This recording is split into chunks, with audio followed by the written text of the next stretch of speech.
people come together, magic happens, right? Interactions just aren't there for you in a video call. This event provides value the day you walk in the door.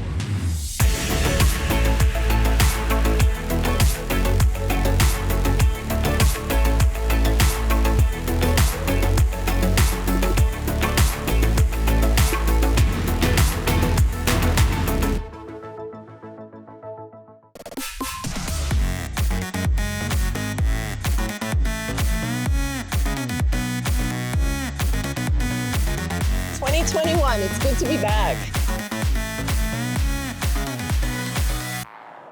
Welcome back, everybody, to the 2021 Grow Up Premier Growers Cannabis Awards Conference and Expo. I got Jackie Charles on this side, I got Crystal Chronic on this side, and don't you know who we have right now? The one, the only, the man that's put this whole thing on. 3 days of goodness, cannabis in your face, a little bit of psychedelics, Mr. Randy Rowe. Sir. How are you? Doing well, you? Good. Glad to be here. Thanks for coming. Finally here. Yeah. Finally got to get this thing out. It's been a while. 2019 was our first time experiencing Grow Up for Cannabis Wiki itself. When we came inside this event, eyes blown just from walking inside the auditorium, the amount of vendors, the way it was displayed, the friendship, the camaraderie. It's Niagara region. I want to go here than Toronto. Sorry. It's a friendly area. Yes. Definitely. So, with COVID, the last year and a half, the struggles, the pushbacks, how's it been for you? Oh, it's been terrible. It's very difficult to produce a show, as you can imagine, when you don't know when you can be able to produce it. So we pushed it back. We originally had a September 1st date. We figured, early in late 2020, early 2021, that would have been a good date. Hopefully that the virus would have been controlled and that the September 1st would have been good. So as it turns out, it just kept going. So we pushed it back. We got an opportunity for an October date. We moved it to October. Then they came out with the passports. So now we're doing December in Niagara Falls that nobody wants to be, and it snowed the first day. Like, I'm like, okay, what the hell? What the? But we're here. I mean, it's colder than what we normally have, but the turnout's been fantastic as far, dealing with the conditions that we've had. So everyone's excited to be back. Everyone that sat in that seat has just said, isn't it great to have in-person events again, and we can get down back to business, but also back to community. And I think that's one of the big points that you bring up is community. And I think what makes this show a little bit different than a lot of other shows in Canada is that it's a community. Everybody here knows each other. It's almost like we didn't skip a beat. 2019, a little bit of a pandemic, and now we're 2021, and it's the same, not the same people, but it's the same community, the same bond that everybody has, and it's the growers, it's the the ancillary businesses, everything that makes this product to get it to the point where it's ready for consumption. It's a community, and we're willing to share with everybody. The networking has been fantastic. A lot of the growers that we have here, probably almost a better turnout than 2019, especially with the craft market being, so big. As back in 2019, craft market was a small percentage of the growers. Right. Now we're over 780 licensed producers in Canada, and a lot of them are craft growers. A lot of female head growers, master growers. Yeah. We had a couple of female head growers on our luncheon, growers luncheon, which was a fantastic success. 15 years ago, you wouldn't sit down and share with growers what makes your bud or your plants what they are. It's kind of your own intellectual property. Your secret sauce. But the network and the community that we have right now, they're open and they're sharing and they're just making everybody better. So, and I think that's what makes this special. I'm glad to be back. Me too. Glad to have a reason to shower. In person. Aside from that, about making it better, I think you left out one thing. You're a man that goes to many shows. I don't miss much. Right. So, how much does that play in you putting on your own show? Oh, it's huge to the success of this show is going to other shows. I mean, we go from, San Jose to California to Las Vegas to West Coast to Toronto to Amsterdam to wherever there's a large scale cannabis show. I like to go to see, number one, to meet other vendors and try to entice people coming back to our show to make it a little bit more open for our delegates. But it's also to see what other people are doing well, but also what they're doing wrong. Right. So what they're doing wrong, I hope to not capitalize on it, Right. so that I can learn from it. And then some of the things that they do right, we try to incorporate. So, but it's it's fun getting out, and but we went to Vegas and it was. That's I don't fun. even think they had COVID down there. Yeah. I think they canceled it. It's challenging, different and very challenging to run an expo and event in the States as it is to run here in Canada. Like it's tough here, right? Like what you see them doing, don't you wish you could do? You got to remember, Canada is the size of California. True. So if you put a conference anywhere near California and you draw on anything on the West Coast, you more than quadruple our potential of people that could come to a Canadian show. So which is why we invite a lot of international guests. So we bring a lot of international growers. Not so much this year, but in the past we brought a lot of people from around the world. Like I specifically went to Amsterdam to bring a couple of growers here, Marianne Roscom and a couple other people. Wow. Right. So we'll go out to where the growers are and entice them to come here so that our community is learning from the best. Not only like legacy growers or people that have been around forever, but some of the new ones that are coming up that are just brilliant in what they're doing to be able to share with everybody. So Right. So and when I go to a lot of the other conferences, there's not a lot of conferences that focus on growing and the ancillary businesses. They're usually a general, one shop sort of conference or Right. convention or expo. So I mean, which is fine. I mean, that's still cannabis, right? Right. Did you contemplate the online thing during the COVID times? Did a Zoom I conference? contemplated it for probably about 3 seconds. And we did one, my partner Neil, he does Canadian Music Week. So we did a virtual show on that. And it's just a strain on being able to produce that. And the return on your investment in that was difficult. And we had talked to Derek here about bringing in Mindsu and using his platform, which is fantastic. Right. But at that point, I think our commitment and not knowing where we were going to be in the live space was kind of tough to make that commitment. So doing it online, to me, I think people were burnt out doing virtual. So we were tired. I mean, I've done a lot of conferences online.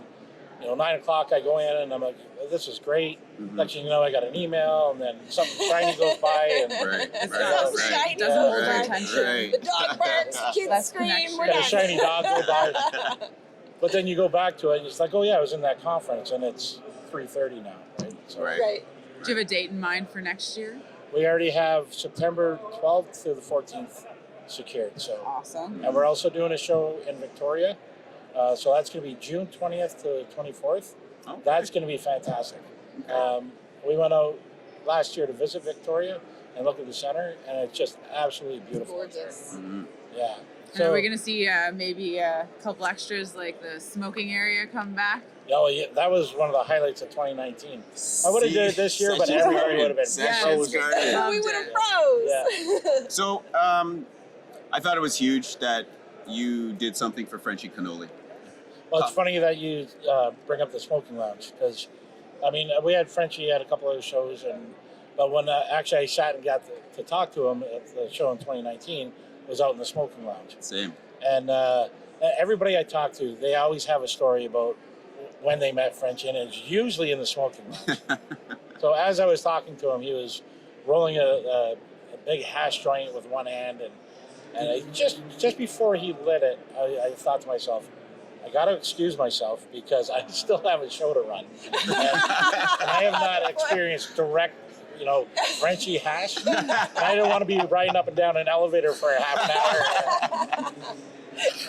So That's a good memory. But I mean, it was it was an honor having him here. He was a great supporter of what we do. He continued with our Grow Up Live, which is a webinar series. He took the time and did a great series with us.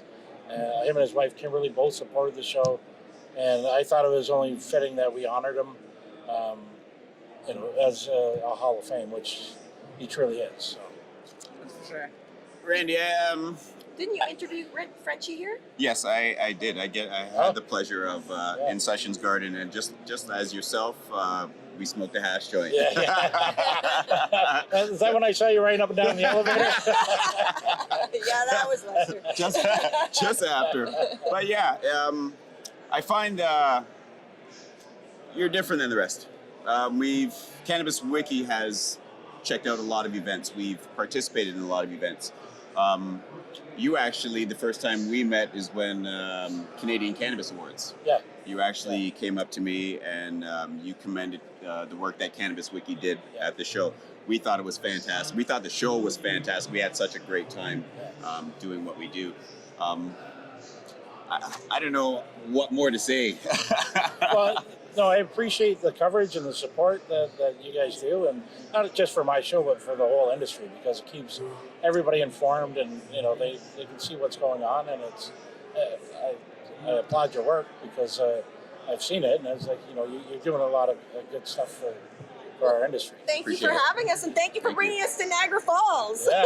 Sorry, amazing. it's cold and it's snow. It's still beautiful. That's not on me. It's beautiful. It's been a beautiful event. It's been a great time. Before getting together again with friends, old friends and new, it's been a fabulous event. And I mean, it's been more than I can put into words because I'm gonna cry at the end of every interview. That means I'm glad that we're surviving and we're thriving and the community's back and we're supporting communities. I mean, when I think of like our own little wine country, where cannabis should be in Niagara. It should be. This is where we should be. It's which is one of the reasons why I came to Niagara. Well, aside that I'm a homeboy here and I live in Welland, but this region is known for its growing. Yep. So whether it's wine, whether it's fruit and veg, or whether it's cannabis, it's just such a great area. And it has a lot to do with the wind and whatever they tell us. Yeah, the mist and stuff. Yeah. Is that the humidity, the wind in the air? But I mean, it's a great area, so why not host a great growing show and a great. And like I've said in area. a couple interviews, it's one of the seven wonders of the world. That's for sure. National and international travelers to see the one of the seven wonders of the world, and grow up. That's the eighth wonder. It's the eighth wonder. Yeah, I mean, after what COVID has put events and I wonder how we did it. Exactly. Yeah. Listen, I believe it went down because of you, sir. You're very passionate about what you do. You definitely take the time to check out the community, and that's globally wide, which is a fantastic thing to do. We appreciate you and all the hard work you do.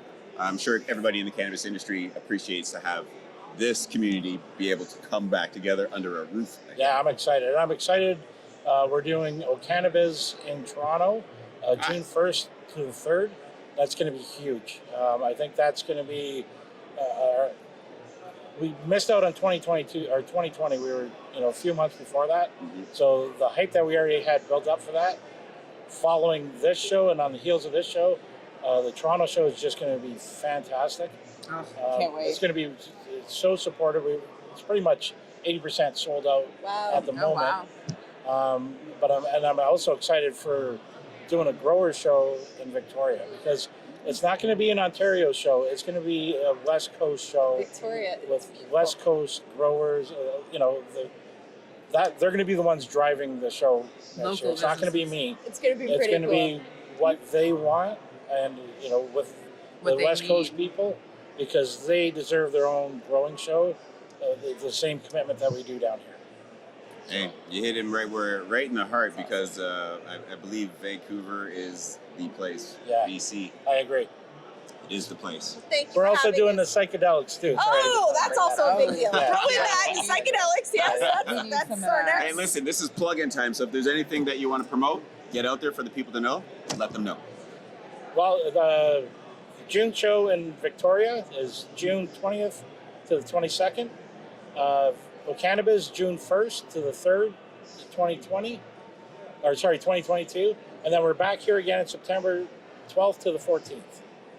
So, and we're having a party tonight. I don't know if this is going out tonight at all. If you can get your editors going fast, but David Hyde and Associates and Canon Navigators rented the Skyline Tower. And I also want to thank ND Supplies, Mim Horticulture, and all the sponsors and people that helped us, because without their support, we wouldn't be able to do this. And our award show, again, I think, I don't know if you guys were there last night, but to me, that really it was kind of emotional, because it just to see how many people were there and supporting it and, you know, being a part of it, it really hit home that people are back and they're ready. They're back. We're celebrating. Yeah. Cannabis 3.0. Yeah. Awesome, excellent. Crystal, you want to take us out? Yes, absolutely. This is the Cannabis Wiki exclusive. If you like this video and want to see more, check us out at www.cannabis.wiki. Peace. Thanks, guys.